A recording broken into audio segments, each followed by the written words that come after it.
Good afternoon, everybody. Good to see all of you. With President Trump as commander-in-chief, the world is a much safer place. After decades in which past presidents coddled and enabled the world's leading state sponsor of terrorism, President Trump finally ended the immediate threat of a nuclear Iranian regime. Following President Trump's command, the most powerful military in the history of the world executed massive precision strikes on 3 of the Iranian regime's key nuclear facilities. The objective of Operation Midnight Hammer was to destroy the regime's nuclear enrichment capacity and stop the grave nuclear threat posed to the United States, Israel, and the rest of the free world. The mission, which will go down in the history books, was an overwhelming success. Secretary of Defense Pete Hegseth and the chairman of the Joint Chiefs of Staff Dan Raisin Kane covered the operation in great detail at their briefing this morning at the Pentagon, and I encourage every American to watch it. As President Trump has said repeatedly, the United States of America has the greatest, fiercest, and bravest armed forces ever to stride the face of this earth, and we couldn't be more grateful and proud of our nation's warriors. The Iranian regime was weeks away from being able to produce a nuclear weapon that would threaten the entire world before President Trump took this decisive action on Saturday night to obliterate their nuclear capabilities. The contrast in leadership could not be more clear. Barack Obama and Joe Biden sent pallets of cash, American taxpayer dollars, in a failed attempt to buy the Iranian regime's compliance with a weak and ineffective deal.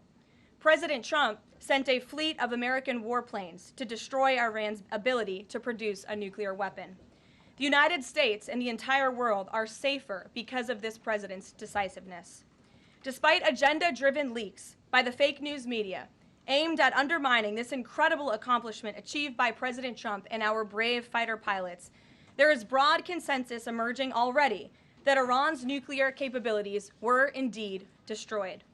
The United States, Israel, the United Nations, and even Iran all agree they can no longer build a nuclear weapon. So why did the president immediately turn to obliterating after the Iranian nuclear threat? Securing peace. Within 48 hours of the devastating strike, President Trump and his team brokered a historic ceasefire between Israel and Iran and officially ended the 12-day war. The Middle East is now shifting away from chaos and bloodshed and moving toward the beginning stages of a new era of peace and stability that President Trump has long called on them to achieve.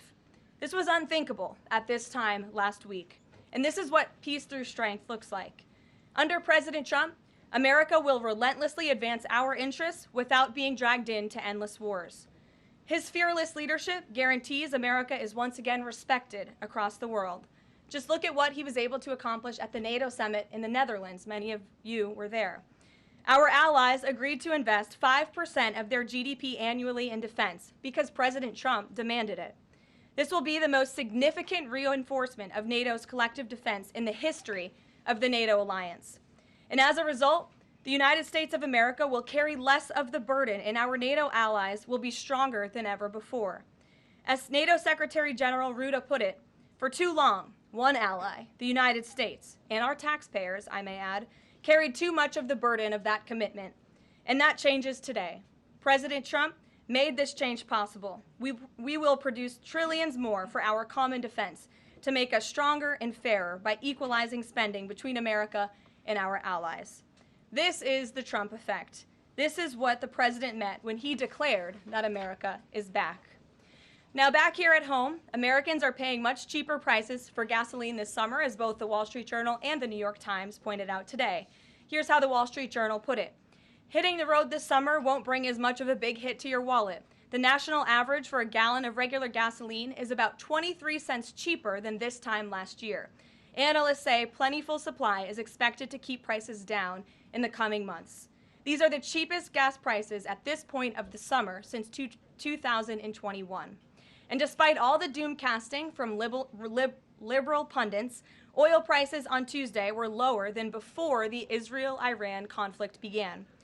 As President Trump continues to unleash American energy, our country will have even more efficient, reliable, and affordable energy to protect our national security and fuel our people. Later this afternoon here at the White House, the president will host a One Big Beautiful event in the East Room to rally Republicans to get the One Big Beautiful bill across the finish line.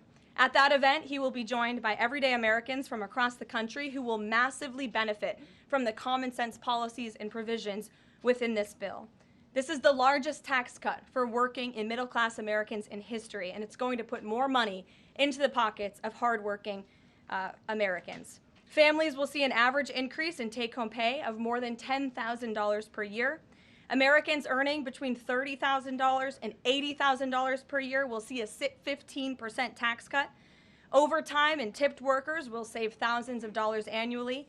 And our amazing seniors will receive historic financial relief by reducing the tax burden on their Social Security benefits. Simply put, this bill is going to unlock the golden age of America. And we look forward to continuing to work with the Senate and the House to see this bill on the president's desk for signature by Independence Day. Here in our new media seat today, we have Colin Anderson with the Washington Free Beacon, who will kick off our question and answer. Colin, go ahead. Thank you, Karoline. We reported yesterday on a briefing from the Israeli defense minister in which she said the U.S. and Israel are working together to monitor any attempts from Iran to rebuild their nuclear program, and also that if Iran was to do so, the U.S. and Israel would work together to once again destroy that nuclear program. Is that aligned with the president's thinking?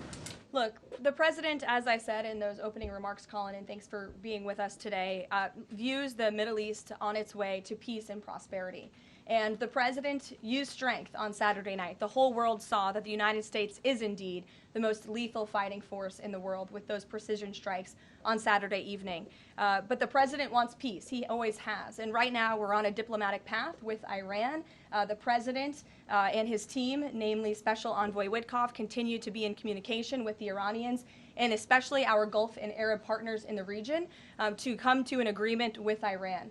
As for our alliance with the State of Israel and that friendship and that partnership between the United States and the State of Israel, I would argue it has never been stronger. And we see a new era in which perhaps some of these Gulf and Arab states can sign on to the Abraham Accords. That was one of the president's most signature accomplishments in his first term, and he'd like to see more of those countries sign on in this second term. And so we look forward to sustaining a long and durable peace in the region, and the president wants to do that through a diplomatic solution. But as he proved on Saturday night, he's not afraid to use strength if we need to do it.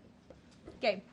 Thanks, Karoline. The president mentioned in a Truth Social post that no enriched uranium was moved from Fordo. What about the other two sites, Isfahan and Natanz, and how can the president be so sure that no uranium was moved? Well, what I can assure you is that the United States and our intelligence agencies and Director Ratcliffe and the President's entire national security team were obviously watching these sites very closely in the weeks and the days leading up to the attack on Saturday, which I will add was one of the most secretive and successful operations in United States history. I think many of you in this room would agree with that because none of you in this room knew about the strike on Saturday until it took place. So we were watching closely, and there was no indication to the United States that any of that enriched uranium was moved prior to the strike. From any of the sites? Correct. And then one more thing, Karoline. Next week, the president mentioned that there would be talks with Iran. Didn't mention any details, and Iran has not confirmed them. Can you share any details about any potential talks next week? We don't have anything scheduled as of now, but I spoke to our Special Envoy Witkoff at length this morning, and I can assure all of you we continue to be in close communication with the Iranians and through our intermediaries as well, namely the Qataris, who have been an incredible ally and partner throughout this entire effort. And as I said, this administration is always focused on diplomacy and peace, and we want to ensure we can get to a place where Iran agrees to a non-enrichment civil nuclear program. And there are many other requests that the United States has. Those details continue to really, they're just starting. Of course, the operation was just on Saturday night, but we are in touch. And if there is a meeting, we will let you know, as we always do. Brian. Thank you, Karoline. There's two. One on trade. On the July deadline that's coming up for the trade deals, is that deadline still hard and fast for the president, or is he now considering even coming to trade deals after that deadline, and where is he on that going forward? I think the president has been asked this quite a few times by many of you in the media. I've heard him answer it at press conferences and at gaggles. He just spoke about it on Air Force One. The deadline is not critical. The president can simply provide these countries with a deal if they refuse to make us one by the deadline, and that means the president can pick a reciprocal tariff rate that he believes is advantageous for the United States and for the American worker, and he will continue to do that. But as for the deals, our United States Trade Ambassador, Jamison Greer, I speak to him frequently. He's working very hard, and he has had very good and productive discussions with many of our key trading partners. And on the One Big Beautiful Bill, there's conversations on the Hill right now about the Medicaid cuts. Yeah, I'm curious, if the final bill that the president's been talking about comes to him and it has Medicaid cuts in it, will he sign it, or would he rather just Congress do away with those cuts? I think our friends in both the Senate and the House know exactly where the president stands on Medicaid. He wants to get rid of the waste, fraud, and abuse, and they are working to do that in the Senate right now. Jennifer. Follow up on that, on the Big Beautiful Bill, is there enough time for Congress to work through the issues it needs to work through? I'm saying, does the president need to move back his deadline a little bit? We expect that bill to be on the president's desk for signature by July 4th. I know that there was a ruling by the Senate parliamentarian this morning. Look, this is part of the process. This is part of the inner workings of the United States Senate, but the president is adamant about seeing this bill on his desk here at the White House by Independence Day. And then on Israel, is there a date set for the Prime Minister to visit the White House yet? Is he coming in a couple weeks? There isn't a date, but the Prime Minister has expressed interest in coming to the White House to meet with the president and come to Washington. The president is obviously very open to that, but we don't have a date. When we do, we'll let you all know. Kate. The president suggested he was open to sending more Patriot air defense missiles to Ukraine. Is that going to happen, and were there any other assurances that he made directly to Zelensky when they met? I'll let the president speak on that. That was a private conversation between he and President Zelensky, but the meeting was a good meeting, and it was a meeting towards progress, and the president, as he said, repeatedly wants to see this war come to an end, but I'll let him speak on that specific point. And Witkoff yesterday suggested that there would be more countries signing on to the Abraham Accords. What's the timeline on that, and which countries specifically is the administration looking to have sign on? Well, the president is certainly hopeful that more countries in the region will sign on to the Abraham Accords. Again, we want to see a long, withstanding, endurable peace in the Middle East, and that's the way to do it. And when the president met with the new president of Syria, that was one of the requests that he made for Syria to sign on to the Abraham Accords. I don't have a timeline for you, but this administration wants to see that happen, and our partners in the region should know that. Rachel. Thanks so much. Just to follow back up on the meeting that the president mentioned about wanting to have this meeting with the Iranians next week. Clearly there's a willingness here from the administration to want to meet with Iranian officials. What is the holdup here in trying to schedule it? Are you experiencing any resistance from the Iranians? No, have some patience. We just had this strike on Saturday night. The president secured a ceasefire. A lot has happened in the last week. He was just in the Netherlands. Now he's back home to have a big event this afternoon on the One Big Beautiful Bill and get our domestic priorities across the finish line. So we'll get there, and like I said, we're in constant communication. And just one more, the goal of the meeting. The president mentioned yesterday that it may not be necessary to have an agreement with the Iranians. What is the purpose, what would be the goal of this meeting? Again, to continue moving forward towards a long-standing peace in the Middle East. Jordan. Yes, Caroline, thank you. So the president had some harsh words for both Israel and Iran on Tuesday as he was departing from the NATO summit after they both violated the ceasefire. He said, what's your response to Americans who are worried the peace isn't going to last and think that Israel is trying to plunge us into another endless war on their behalf? I think the fact that the president was able to successfully negotiate a ceasefire when nobody thought that was possible, it was a surprise to everyone in this room, it was a surprise to the world, but the president got it done because he wants to see peace in this world. He does not want the United States to be dragged into these conflicts. Again, he's not afraid to use strength if he has to, but the president has already proven he can put America first and deliver on peace at the same time. They're not mutually exclusive goals. And then one more. After Kari Lake, she testified in the House Foreign Affairs Committee on the waste, fraud, and abuse and the rot, really, in Voice of America and USAGF. The president called for Congress to kill it. What does that look like, and is the president willing to sign an executive order? Well, I believe that would that action would have to be legislative through Congress, and the president directed Congress to get that done in his Truth Social post yesterday. If there is any executive action that can be taken to cut some of the waste, fraud, and abuse or do away with the program entirely, I'm sure our great Deputy Chief of Staff, Stephen Miller, is already looking into it, and if it can be done, it will be done here at the White House, but Congress should act as well. To the back, go ahead. Yes. Okay, Caroline, thank you. The administration has To said the back, that- and then Carrie, I'll come to you. Yeah, the administration said that the DIA report was low confidence intel. Can you share what other assessments are currently underway to get to the bottom of just how effective these strikes were? Yes, well, I can assure you what the CIA director said, that when we look at the entirety of the intelligence that we have to this date, it concludes that these strikes on the Iranian nuclear facilities were absolutely successful. It was a total obliteration, as the president said, and not only does our own intelligence say that, but also the Iranian foreign minister has said that. We saw Israel conclude the same thing based on their own intelligence. We also had the United Nations say that as well. So I think the only other time the United Nations, Israel, Iran, and the United States has agreed on something is that the sky is blue, but they all agree that Iran's nuclear facilities were completely demolished. And I would just like to reemphasize, you mentioned this was a low confidence preliminary intelligence assessment, and the entirety of that assessment was not leaked to the media. Only tidbits of that assessment were leaked to CNN. And we have seen this playbook run before, where you have people in the intelligence community, or perhaps on Capitol Hill, we don't know, but I believe the FBI is investigating to find out who that leaker was, because it's illegal, and they should be held accountable for that, leaked bits and pieces of an intel assessment to push a false narrative. And it's to the same reporter, I will add, Natasha Bertrand of CNN, who has done this in the past. In 2020, it was Natasha Bertrand who had 51 intelligence analysts falsely lie to her, but she still put it on paper for some reason, that the Hunter Biden laptop story was Russian disinformation. We all know that's not true, right? We can all agree on that now. That was a lie from the intelligence community. Also in 2020, this same reporter, Natasha Bertrand, wrote that a top intel agency ruled out the man-made lab leak theory of the coronavirus origins. Again, the president was right about that. This reporter wrote a lie from the intelligence community to seek a narrative she wanted to prove, and guess what? We now know that's the truth. Also, in 2024, Bertrand pushed the suckers and losers hoax. She also pushed the fine people hoax, which was taking the president's words purposely out of context. And then last October, and I believe this is notable, Natasha Bertrand published an article in Politico from the intelligence agency. She said that John Ratcliffe was speaking without any evidence when he said Iran was attempting to undermine President Trump's presidential campaign.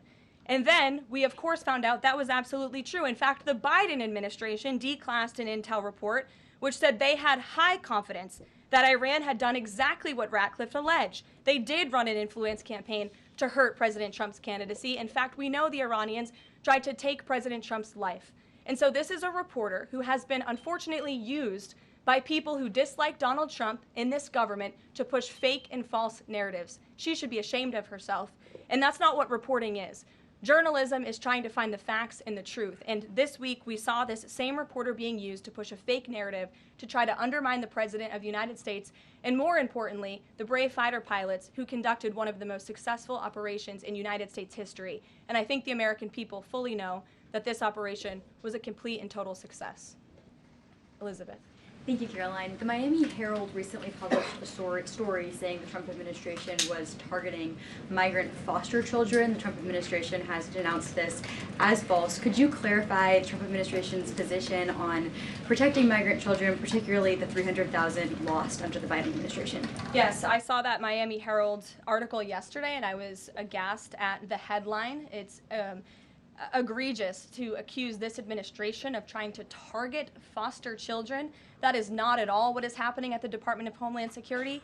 And I learned that the Department of Homeland Security actually tried to work in good faith with this reporter to get this story right, to explain that this administration is trying to protect foster children. We are trying to keep children out of harm's way, even if that means their parents are not law-abiding citizens. We want to protect children, unlike the previous administration, which allowed children to be trafficked and raped, and in some cases killed because of the open border policies. Unfortunately, the Miami Herald just completely degraded themselves with this report, despite having a full list of facts from the Department of Homeland Security. It's another example of fake news. And the May border numbers speak for themselves. Not a single illegal alien was allowed into this country because of this administration's border policies in the month of May. That means not a single child was allowed into this country, possibly with human smugglers or human traffickers. And we know that was happening at the rate of thousands and thousands of children every single month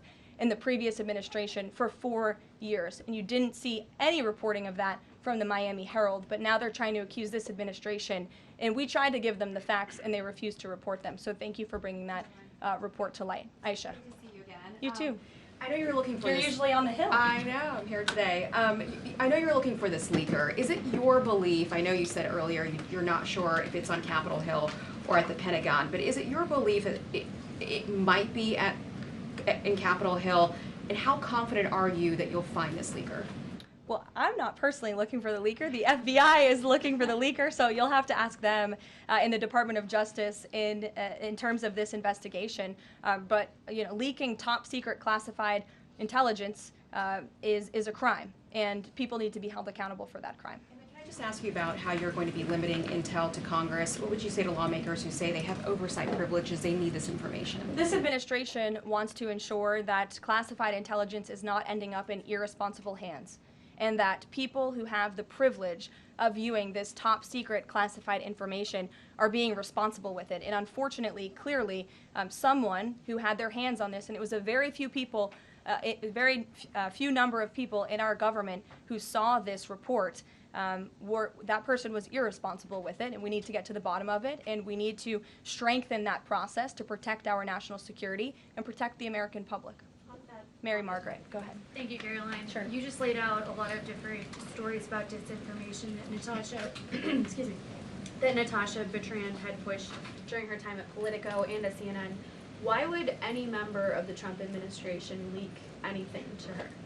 Well, again, as I just said, we're investigating who that leaker was. It could have been someone in the intelligence community, or it could have been someone on Capitol Hill who had access to this document.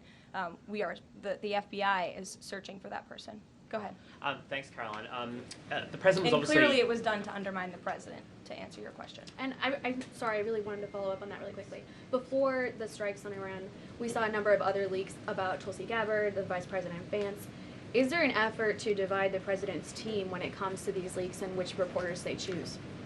I do believe there's an effort on the outside of this building to try to divide the president's team on the inside, and sometimes you have to look at these headlines and laugh, because I've been in meetings where I know these things are absolutely not true, and again, we do our best here, I believe, to try to push back and correct the record with all of you, but there is fake reporting. That's just the reality of this country, unfortunately, but I can assure you the president's team is strong, especially the national security team.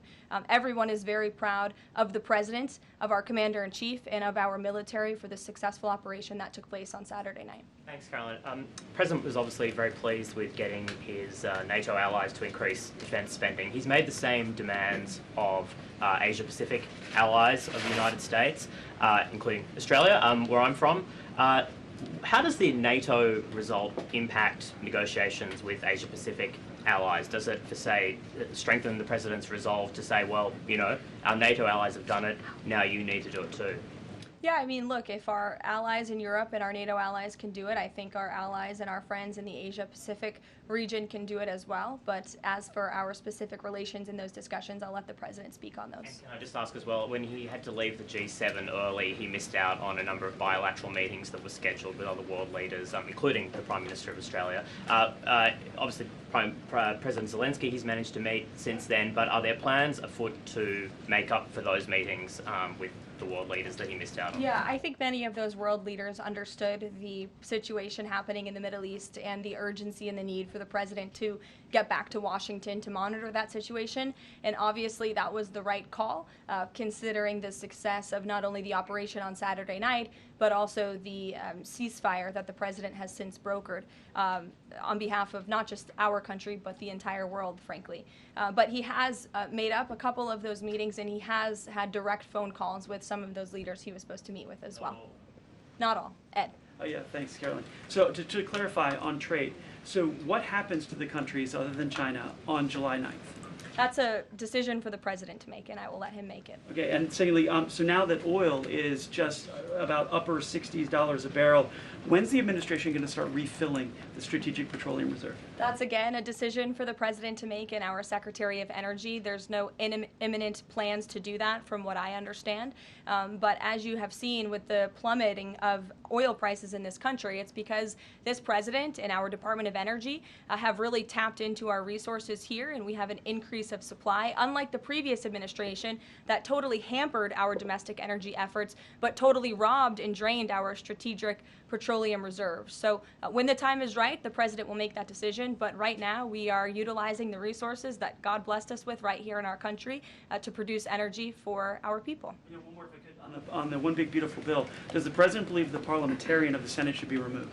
I haven't spoken to him about that, and I'll let him speak on it. However, again, he knows this is part of the process and the inner workings of the Senate, and he wants to see this bill done, and he remains very much engaged in these conversations and in this process with lawmakers in both the Senate and the House side, and the whole White House does as well. In the back. Yes, Libby. Thank you, Caroline. Earlier today, the president stated that these photos out of Fordo that were showing nuclear materials being removed, suspected of showing that, were just concrete workers. What intelligence is that based upon? Look, the president shared that statement with all of you, and I already answered the question about whether uranium was moved prior to the strike, and the answer is no. Is there a chance that the DIA report becomes public at any point? I don't think this administration is going to get into the habit of sharing classified, top-secret information. Those classifications exist for a reason, and I wish everyone who had the privilege of looking at these documents would respect that. Daniel? Thank you, Caroline. You've been emphatic that the president's expectations for the One Big Beautiful Bill to hit that July 4th deadline. You had a big meeting on Capitol Hill yesterday with the Republican Study Committee. Did you walk away from that meeting pleased with what you heard? Did it bolster your confidence that Congress is able to meet that the expectation of the president? Yes, I did. The camaraderie at the Republican Study Committee was great. Members, expressed, their feelings about the bill, but as we saw, the bill passed through the House, despite many people believing it could not. So the House is ready to receive this bill back from the Senate so they can pass it and bring it to the president's desk. So it was a great meeting, and Republicans are very unified. And we also talked about the mayoral race in New York City and how the victory of the Democratic primary candidate really shows how far left and unhinged the Democrat Party has become. And Republicans truly are on the right side of every issue in this country. We are on the side of no men in women's sports, on the side of low taxes, secure borders. So that was the topic of discussion.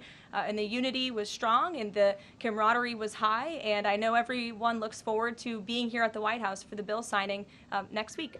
Sure. Thanks, Caroline. The Supreme Court ruled this morning that South Carolina is allowed to deem Planned Parenthood as not a qualified healthcare provider, and that will block it from receiving Medicaid funds.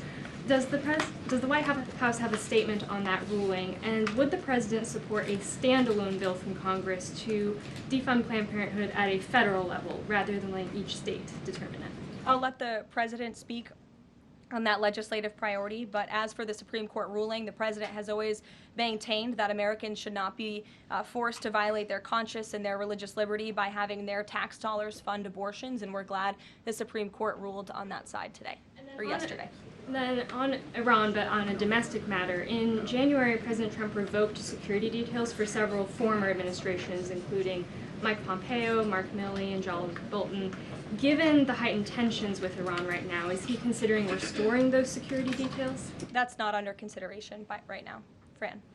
If I could follow up on trade, and then I have a question about the bill as well. Are you saying at this point that there's no plans to extend that July 8th and July 9th deadline? I mean, especially with everything that's been going on from Iran to the tax bill on Capitol Hill, is that under consideration at all at this point? Perhaps it could be extended, but that's a decision for the president to make.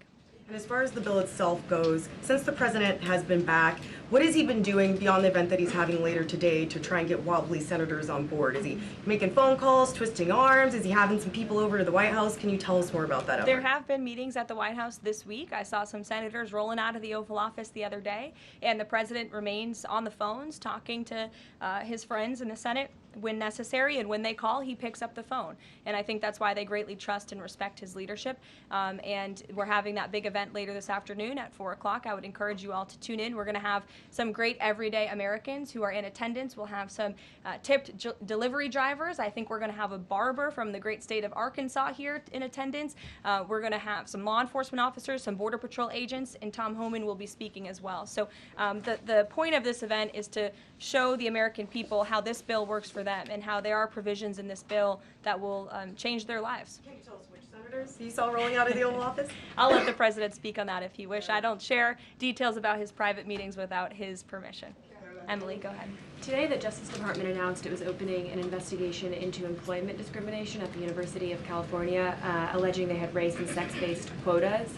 Federal law bars hiring somebody based on their race or sex, but do you also object to universities working harder to make sure they have a diverse group of candidates to consider? And do you expect more investigations like this from DOJ? I have not seen that investigation from the Department of Justice, but I can certainly check in. What I can tell you, it's the position of this president that we want to restore a merit-based society and culture in the United States of America where people are not hired nor are they promoted based on their color of their skin or their gender.